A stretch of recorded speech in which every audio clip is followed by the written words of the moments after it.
দর্শকের জিনিসে কিছুই নাই, যদি আগামীকালকে যারা যারা নামাজ পড়তে আসবে ফজরে তাদেরকে আমি খাওয়াবো। আসলে আজকে আমরা ফজরের নামাজের পরেই খাইতে আসছি, আগামীকাল আসলাম তো পাই নাই। আপনারা অনেক ভিডিও দেখছেন, বাজি হাজি জাবি বিভিন্ন ভিডিও আমার দেখছেন।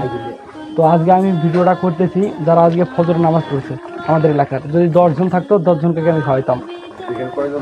বর্তমান ক্যামেরাম্যান সহকারে 4 জন আছি, ঠিক আছে। তো সুবিলে আসছি, তো একবারে অরিজিনাল পিওর যে মালটা এটাই খাবো। আর এই মালটা কিন্তু বিক্রি হয় খেজুরের রস নিজের এলাকায়, ঠিক আছে। আপনারাও আসলে খাইতে পারেন। তো দেখেন অনেকগুলো মৌমাছিও কিন্তু খাইতে আসছে না। আগামীকালকে আসছিলাম, ঘুরে গেছি না, কালকে পাই নাই। আর 10 মিনিট কম, মানে 10 মিনিট পরে আসছে আর কি। তো আজকে আগাভাগা ফজর নামাজের পরেই চলে আসছি, কোনো জায়গায় লেট না করে। আর আমার সামনে আসো, খাও এক গ্লাস করে সবাই খাও। দর্শকের উদ্দেশ্যে কিছুই নাই, যদি আগামীকালকে যারা যারা নামাজ পড়তে আসবে ফজরে তাদেরকে আমি খাওয়াবো। যদি 50 জন আছে 50 জনকে আমি খাওয়াবো। হ্যাঁ 50 গিলাস খাওয়াবো।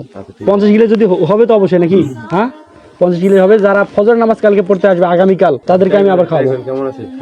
বিসমিল্লাহির রহমানির রহিম।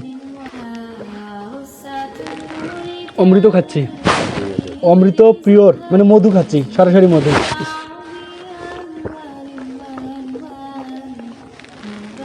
সত্যি বলতে এত স্বাদের জিনিস আমি কোনোদিন খাইনি, সত্যি চাচা।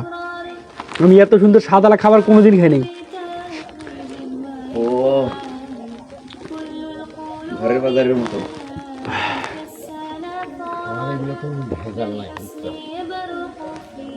অনেক জায়গায় মানে না না না, কি দরকার ভেজাল আছে নাকি? না কোনো ভেজাল নাই, ডাইরেক্ট পাড়ায় নিয়ে আসলেন।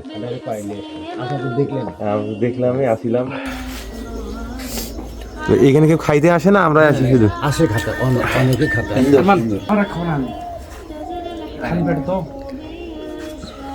অনেক সুন্দর স্বাদ খেজুরের রস শীতের মধ্যে। এই ফার্স্ট আমি আসলাম 2 বছর আগে এই বিলে। তো এই বিলে আজকে সৌভাগ্য হয়েছে, ফজরে নামাজ পড়ছি, ওই ভাগ্নে ছিল, এই আমাকে নিয়ে আইছে যে চলেন মামা এখানে খেজুরের রস পাওয়া যায়। বলছে বিদায় আমি আসছি, নাহলে আসতে পারতাম না। আল্লাহ হেদায়েত দান করছে। অনেক স্বাদ, সুস্বাদু। রসের কালারটাও হয় অনেক সুন্দর। যতজন 50 জন আছে 50 জনকে আমি খাওয়াবো। 50 গিলাস খাওয়াবেন? হ্যাঁ 50 গিলাস খাওয়াবো।